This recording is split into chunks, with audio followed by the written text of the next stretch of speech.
Welcome back. Now, one of the things that we can have with ConvertKit is that we can personalize individual lines for individual emails.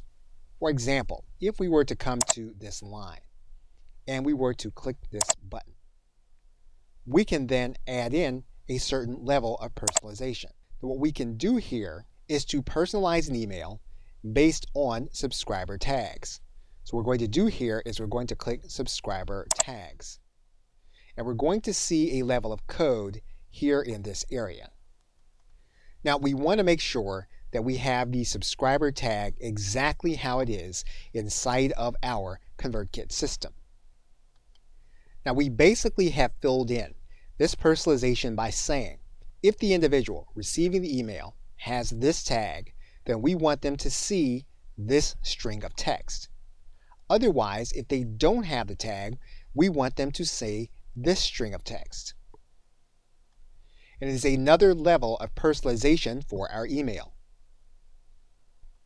What we're now going to do is we're going to click Browser.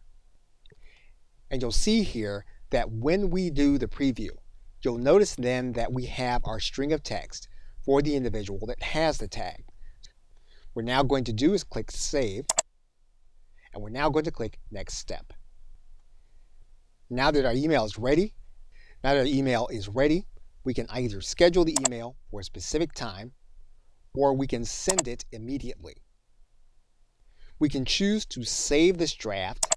If we want to come back to this later, we'll have our broadcast draft ready to be sent. Okay, so with that, thanks, and I will see you in another video.